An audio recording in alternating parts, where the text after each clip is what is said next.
이사야 29장은 예루살렘에 사는 사람들에 대한 경고의 말씀입니다. 실제로 1절에 나오는 아리엘이 바로 예루살렘의 닉네임입니다. 근데 여기에 나오는 이 아리엘은요, 이름의 뜻은 사실은 좋은 뜻입니다. 이 아리엘이라고 하는 이름의 뜻은 하나님의 사자라고 하는 그런 뜻인데요. 여기서 사자란 어떤 신화를 말하는 것이 아니고 진짜 동물 사자를 말하는 겁니다. 즉 예루살렘이 이제 하나님 앞에서 사자 같은 그런 존재다라는 뜻입니다.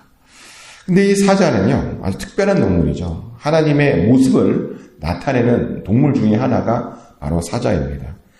에스겔서와 요한계시록을 보면 하나님의 모습을 나타내는 4개의 동물이 나옵니다. 사자, 소, 사람, 그리고 독수리가 바로 그 동물인데요. 그래서 사실 이 사자는 이스라엘에게는 아주 중요한 동물이었습니다. 특별히 왕권을 상징하는 그런 신성한 동물로 알려져 있었습니다. 그런데 예루살렘이 하나님께 그런 사자와 같은 그런 존재랍니다. 근데 오늘 본문을 보면 하나님께서요, 예루살렘을 칭찬하거나 높이려고 그런 귀한 이름인 아리엘을 그들에게 준 것은 또 아니라는 것을 보게 되는데, 왜냐하면 2절에 보면 이런 말씀이 있죠. 29장 2절 말씀입니다. 내가 아리엘을 괴롭게 하리니 그가 슬퍼하고 애곡하며 내게 아리엘과 같이 되리라 라는 말씀이 나옵니다. 하나님께서 그 아리엘을 괴롭게 하시겠답니다. 그래서 아리엘을 아리엘과 같이 만드시겠다라고 말합니다. 아리엘이 2번 나오는 거죠. 그죠? 근데 이 2개의 아리엘은 완전히 다른 그런 아리엘입니다. 처음 아리엘은 예루살렘을 말하는 것이 많고요. 2번째 아리엘은 제단의 화덕을 말하는 아리엘입니다. 같은 단어인데 서로 다른 뜻을 가진 그런 동음 이의어라는 거죠. 근데 왜 하나님께서는 이렇게 동음 이의어를 사용하셨냐면 예루살렘을 제단의 화덕처럼 재만 남기시겠다고 선포하고 싶었기 때문입니다. 언어 유희를 사용하셔서 경고하시려고 그렇게 예루살렘을 아리엘이라고 부르셨다는 겁니다. 그러다 보니 여기서 궁금해지는 것이 있죠. 도대체 예루살렘이 뭘 그렇게 잘못했길래 하나님께서는 이렇게 언어 유희까지 하시면서 이렇게 예루살렘을 경고하셨던 것일까? 뭘 잘못했길래? 그래서 오늘 본문을 이렇게 쭉 보면요, 예루살렘이 크게 3가지 잘못을 저질렀음을 우리는 알아볼 수 있습니다. 첫 번째로 한 잘못은요, 그들이 위선자였다는 겁니다. 29장 13절 말씀이죠. 주께서 이르시되 이 백성이 입으로는 나를 가까이 하며 입술로는 나를 공경하나 그들의 마음은 내게서 멀리 떠났나니 그들이 나를 경외함은 사람의 계명으로 가르침을 받았을 뿐이라. 그들이 보니까 입술로는 하나님을 경외했다고 말합니다. 입술로는 하나님을 공경했다고 말합니다. 그런데요, 정작 중요한 마음은 떠나 있었답니다. 심지어 조금 떠난 것도 아니고요, 멀리 떠나 있다고 말합니다. 근데 보니까 그렇게 된 데에는 이유가 있었답니다. 이유가 뭐냐면 그들이 하나님을 경외하는 것을 사람의 계명으로만 받았기 때문이랍니다. 즉 하나님의 말씀들을 그냥 듣기 좋은 사람들의 어떤 가르침으로만 그렇게 들었다는 겁니다. 근데 보면 오늘날에도 요즘도 이런 사람들이 많습니다. 하나님의 가르침을, 하나님의 말씀을 그냥 듣기 좋은 이야기들로만 그냥 듣고 끝내버리는 사람들이 많습니다.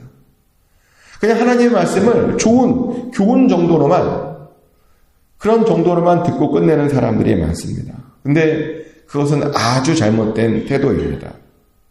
하나님의 말씀은요, 하나님의 말씀으로 들어야 됩니다. 그래야 입술로만 하나님과 가까워지는 것이 아니고 진짜로 가까워질 수 있습니다.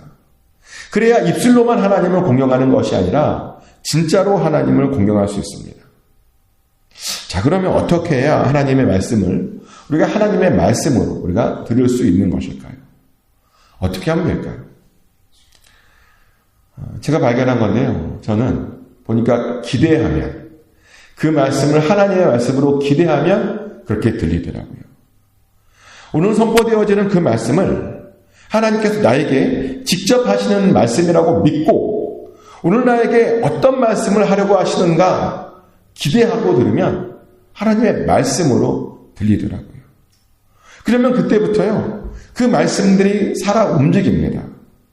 그래서 우리의 골수를 쪼개고 영혼을 쪼개고 우리의 심령을 쪼개서 마침내는 우리의 삶을 변화시키더라는 겁니다. 기대하고 들었다니. 그래서 질문 드립니다. 어떻게 기대만 해도 놀라운 일이 일어나는데 여러분들은 말씀을 기대하며 들으시고 계십니까? 그러셔야 됩니다. 많이 기대하시며 들으셔야 됩니다. 그리고 기대하며 들은 것과요, 기대하지 않고 들은 것 사이에는 어마어마한 차이가 실제로 있습니다. 저는 예전에 청년부를 담당했었는데요. 청년부를 담당하면서 그런 경험들을 많이 했습니다. 청년들은요, 말씀을 오래 전하면 싫어해요.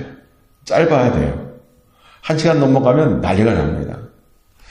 그래서 가급적이면 짧게 전하는데, 근데 어떤 때는 말씀을 길게 전해야 할 때도 있습니다. 예를 들어서 수련회를 가거나, MT를 가거나, 리트릿을 가면, 거기서는 말씀을 짧게 전하면 안 되죠. 이왕 왔는데 많이 들어야 되잖아요. 많이 가르쳐야 되고. 그래서 어떤 수련회에 가서는 한 5시간 정도 말씀을 전했던 적이 있습니다. 그랬더니 다들 죽으려고 그러더라고요. 근데 저도 너무 힘들어요. 한 5시간 전하니까요. 저도 너무 힘들어서 중간에 저도 좀 앉아서 전했어야 되는데, 근데 그렇게 말씀을 듣고 전할 때 힘들다 보니까 제가 항상 강조한 것이 하나 있었습니다. 뭐냐면, 말씀을 들으면서 기대해라. 기대해야 된다라고 하는 것을 강조했습니다. 기대한 만큼 들을 수 있다는 겁니다. 기대한 만큼 하나님의 역사가 일어난다는 겁니다. 그리고 그 말을 듣고요, 정말 어떤 청년들은 기대하며 듣더라고요. 근데 또 어떤 사람들은요, 아무런 기대도 없이 그냥 거기에 또 앉아있는 사람들도 있었습니다. 근데 그랬더니요, 이 기대한 그룹과 기대하지 않은 그룹 사이에 아주 큰 차이가 있음을 보았습니다. 기대하며 말씀을 들은 쪽에서는 정말 하나님의 역사가 일어났습니다. 방언을 하기도 하고, 기도의 응답을 받기도 하고, 변화가 일어났습니다. 그런데요, 아무런 기대도 하지 않았던 그런 청년들은 정말 그냥 조용히 있다가 그대로 돌아갔습니다.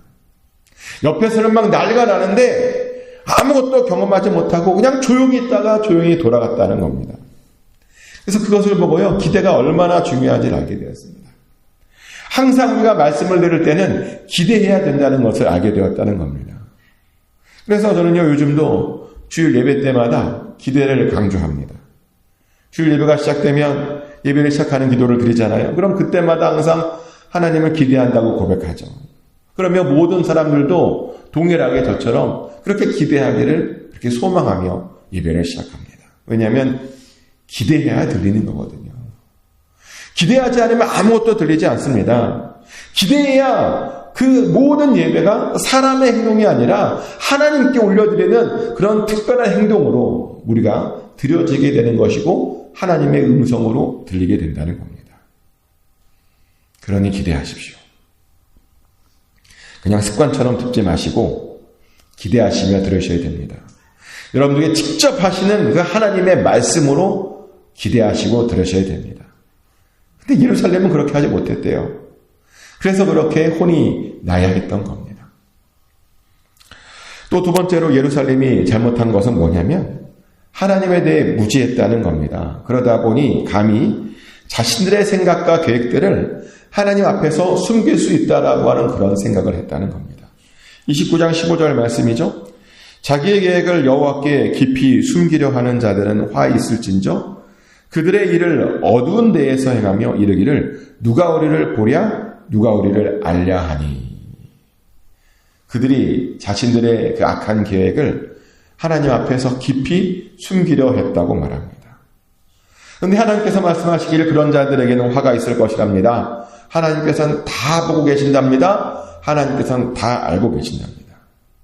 맞습니다.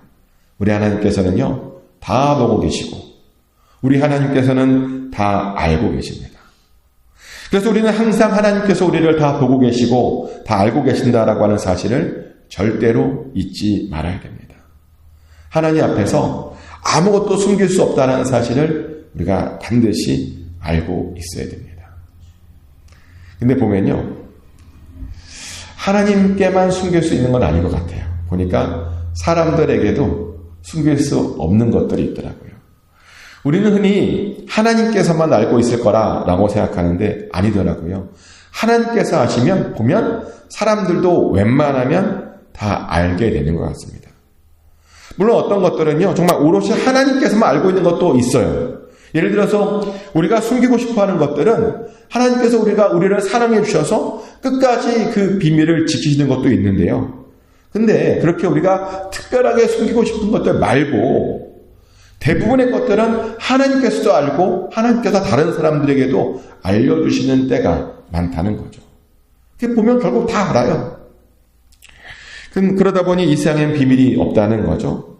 근데요, 비밀이 없다는 것이 어떤 사람들에게는 두려움으로 느껴지겠지만 어떤 사람에게는 오히려 안심이 되는 그런 이야기도 합니다. 왜냐하면 어떤 일들은요, 좀 알리고 싶은 일들도 사실 있거든요. 어떤 분들이 선한 일들을 행한 것을 어떤 때는 좀 알려주고 싶은 것도 있습니다. 근데 그렇다고 제가 함부로 알려드릴 수는 없죠. 왜냐하면 자칫 알려드렸다가 그분이 하나님 나라에서 받게 될 그 상급을 제가 까먹게 할 수도 있는 거잖아요. 함부로 알렸다가.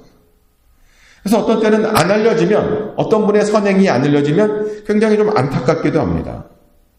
근데 감사한 건 뭐냐면 결국에는 보니까 다 알려지더라고요. 그래서 하나님께서 친히 그런 분들을 높여주실 때가 있더라는 겁니다. 그리고 그런 것들을 많이 경험하다 보니까요, 저도 언젠가부터 안 알려졌다고 서운해하지 않더라는 거죠. 알려줘야 될 것들이면 하나님의 방법으로 하나님의 때에 알려지겠죠. 그리고 그것이 더 좋은 것 아닙니까? 인위적으로 인정받는 것보다는 하나님의 방법으로 자연스럽게 인정받는 것이 더 좋다는 겁니다. 그리고요, 사실 이 땅에서 좀 안 알려지면 어떻습니까? 중요한 것은 하나님께서 알고 계신다는 겁니다. 그리고 하나님께서 알아주시면 사실 이미 그것으로 다 끝난 겁니다. 왜냐하면 우리의 목표가 뭐죠? 여기입니까? 아니잖아요. 우리의 목표는 하나님의 나라입니다. 영원한 나라, 그 하나님의 나라가 우리의 최종 목적입니다. 그래서 가장 중요한 건 뭐냐면요, 하나님 나라에서 인정받는 겁니다. 그 나라에서 높임받는 겁니다. 근데 예루살렘 사람들은요, 정말 아무것도 몰랐어요. 심지어 하나님께서 자기네들을 모를 것이라고 착각했습니다. 하나님께 감히 숨길 수 있을 것이다 라고 그렇게 오해했다는 겁니다. 그러다 보니 그렇게 잘못을 저지르고도 당당했습니다. 잘못을 저지르고도 숨기기에 바빴고 그래서 그렇게 심판을 받았던 겁니다. 또 예루살렘에 저지른 세 번째 잘못은요, 그들이 하나님께 패역을 저질렀다는 겁니다. 29장 16절 말씀이죠. 너희의 패역함이 심하도다. 토기장이를 어찌 진액같이 여기겠느냐. 지음을 받은 물건이 어찌 자기를 지은 이에게 대하여 이르기를 그가 나를 짓지 아니하였다 하겠으며 믿음을 받은 물건이 자기를 믿은 이에게 대하여 이르기를 그가 총명이 없다 하겠느냐. 예루살렘 사람들이 하나님께 패역한 죄를 저질렀답니다. 감히 진흙 주제에 토기장이를 비난했답니다. 지음받은 물건이 지은 자를 무시했답니다. 심지어는 자신을 지은 자에게 총명이 없다라는 그런 비난까지 했다는 겁니다. 근데 오늘날에도 이런 사람들이 많습니다. 하나님께서 자신을 짓지 않았다며 하나님의 지으심을 비난하는, 부인하는, 그래서 무시하는 사람들이 많습니다. 심지어 하나님에게는 능력도 없다라는 말들까지 서슴지 않고 무서워하지 않고 하는 사람들이 정말 많습니다. 실제로 텔레비전에 보면 죄다 그런 이야기입니다. 드라마에 보면 죄다 하나님이 없다라고 말하고 하나님이 무능하다고 말하고 하나님께서 도망갔다라고 말하는 것이 요즘 텔레비전 드라마에 나오는 또는 영화관에서 나오는 그런 영화들의 아주 그런 뻔한 레파토리입니다. 그런데요, 우리 하나님께서는 절대로 무능하지 않으십니다. 우리 하나님은 전지전능하십니다. 그리고 완전하시고 완벽하십니다. 이렇게 말했더니 어떤 분이 그래요. 아니 그렇게 완벽하시고 완전하신 하나님이 계신데 왜 이 세상에 이렇게 고통이 존재하는 거냐라고 물어보시더라고요. 왜 이 세상에 사는 것이 이렇게 어렵냐고 투덜거리는 분들이 많습니다. 하나님께서 완전하신데 왜 내가 이렇게 어려움을 당해야 되냐고 그렇게 하소연하시는 분들이 많습니다. 그런데요, 이유가 있으니까 그런 겁니다. 이유가 있으니까. 어떤 이유냐면요, 보니까 사실 우리가 어떤 고난과 고통 때문에 우리들의 삶이 더 안전한 겁니다. 하나님께서 우리의 삶을 안전하게 만들어주시려고 이 세상에 그렇게 고통을 남겨주신 겁니다. 우리를 평안으로 인도하려고 오히려 거꾸로요, 이 세상에 고난을 남겨주신 겁니다. 실제로 그것을 우리에게 보여주는 그런 이야기들이 우리 주변에 얼마나 많습니까? 고난 때문에 우리가 안전하다라고 하는 이야기가요, 너무나 흔한 이야기, 자주 들릴 수 있는 그런 이야기들입니다. 하나만 해드릴까요? 어떤 아프리카 부족은요, 물을 건널 때마다 꼭 무거운 돌을 들고 건넌대요. 무거운 돌을 들고 건너가지 않으면 물살에 휩쓸려서 떠내려간답니다. 그래서 물을 건널 때는 무조건 아주 무거운 돌을 들고 건너야 된다고 아프리카 어떤 부족은 말한답니다. 그래야 안전하니까요. 돌이 있어야 안전하다는 거죠. 이렇게 이미 우리 인생에서 그런 고난과 그런 고통들이 얼마나 필요한지 우리들은 다 알고 있습니다. 그래서 사실은요, 이제 이런 질문은 그만 던져야 됩니다. 왜 하나님께서 나에게 이런 고난을 주셨나? 왜 하나님께서 나를 이런 고통 가운데 두시는가? 이런 질문은요, 사실 이제는 정말 그만 던져야 되는 겁니다. 왜 그런 고난과 고통을 주셨다고요? 그런 것들이 있어야 우리의 삶이요, 더 안전하기 때문입니다. 그런 것들이 있어야 우리들의 삶이 더 평안하기 때문입니다. 그런 고난이 있어야 우리가요, 이 거대한 그 세상이라는 물결에 휘둘리지 않고 끝까지 이 길을 완주할 수 있기 때문입니다. 그래서 그것을 안다면요, 절대로 고난을 주시는 그 하나님을 향해 우리가 감히 무능하다라고 말하면 안 되는 겁니다. 오히려 우리가 이런 고백을 해야 되죠. 우리 하나님은 유능하시다. 우리 하나님은 전지전능하시다.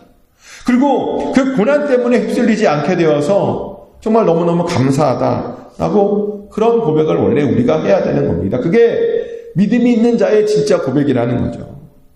그런데 보면요, 왜 아직도 많은 사람들이 고난만 생기면, 조금이라도 고난만 생기면 왜 하나님부터 원망하고 불신하는지 모르겠습니다. 왜 자꾸 하나님 보고 무능하다고 그렇게 말하는지 정말 모르겠습니다. 근데 보니까 이스라엘도 그랬대요. 그들도 하나님을 그렇게 원망하고 비난했답니다. 그리고 그 결과가 바로 심판이었습니다. 근데 하나님께서 그들을 어떻게 심판하셨는지 아십니까? 더 이상 그들에게 계시를 주시지 않겠답니다. 그들의 영을 잠들게 하시겠답니다. 또 그들에게는 선견자들과 선지자들을 보내시지 않겠답니다. 그들에게는 지혜자도 없을 것이랍니다. 그들에게는 명철자도 없을 것이랍니다. 이게요, 굉장히 무서운 말이에요. 정말 무서운 말입니다. 생각해 보세요. 아무도 바른 말을 하지 않는 거예요. 아무도 진리를 말하지 않는 겁니다. 하는 모든 말들마다 전부 다 거짓말들이라고 생각해 보시기 바랍니다. 그러면요, 그 끝은 혼란이고 분열이고 멸망입니다. 나도 모르게 거짓에 휩쓸려서요, 나도 모르게 멸망의 길로 가게 되는 것이 바로 그 끝이라는 겁니다. 그래서 이런 일들이 오기 전에 사실은 빨리 회개해야 되는 겁니다. 빨리 돌이켜야 되는 겁니다. 그러니 권면드리는 것은 하나님의 말씀들을 하나님의 말씀으로 들으시기를 권면드립니다. 그리고 하나님께서 모르실 거다라고 하는 착각을 절대로 하지 마십시오. 그리고 어떠한 일이 있더라도 하나님을 원망하거나 하나님을 비난하거나 하나님을 무능하다라고 말하지 마십시오. 우리는 비난이 아니라 무조건 하나님께 감사해야 됩니다. 그럼에도 불구하고 하나님의 능력을 인정해 드려야 됩니다. 그러며 하나님을 기대해야 되는 겁니다. 축복하는 것은 항상 하나님을 기대하십시오. 그래서 하나님의 능력을 날마다 경험하십시오. 그래서 언제나 우리들에게 가장 좋은 것을 주시는 그 전능하신 하나님을 여러분의 하나님으로 믿으시기를 예수 그리스도 이름으로 축복합니다. 기도합니다. 하나님 아버지, 이스라엘이, 예루살렘이 왜 그렇게 심판받았고 왜 멸망받았는지 보았습니다. 그들이 하나님의 말씀을 하나님의 말씀으로 듣지 않았습니다. 그들이 감히 하나님 앞에서 숨길 수 있다라고 하는 생각을 했습니다. 그들이 감히 하나님께 무능하다라고 고백했습니다. 아버지, 우리는 그렇게 하지 않기를 원합니다. 하나님의 말씀을 하나님의 말씀으로 듣게 하여 주시옵소서. 아버지, 하나님 앞에 아무것도 숨길 수 없다라고 하는 것을 깨닫고 정직하게 하나님 앞에 나오게 하여 주시옵소서. 하나님은 무조건 옳으십니다라고 고백하게 하여 주시옵소서. 무조건 하나님께 감사만, 찬송과 영광만 고백하는 우리 모두가 되게 하여 주시옵소서. 반드시 그렇게 승리하게 될 줄 믿습니다. 우리의 삶 오늘도 인도하여 주시고 그래서 평안 가운데로 아버지 우리를 이끌어 주시옵소서. 감사드립니다. 예수 그리스도 이름으로 기도드렸습니다. 아멘. 주기도문을 올려드립니다. 하늘에 계신 우리 아버지, 아버지의 이름을 거룩하게 하시며 아버지의 나라가 오게 하시며 아버지의 뜻이 하늘에서와 같이 땅에서도 이루어지게 하소서. 오늘 우리에게 일용할 양식을 주시고 우리가 우리에게 잘못한 사람을 용서해 준 것 같이 우리 죄를 용서하여 주시고 우리를 시험에 빠지지 않게 하시고 악에서 구하소서. 나라와 권능과 영광이 영원히 아버지의 것입니다. 아멘.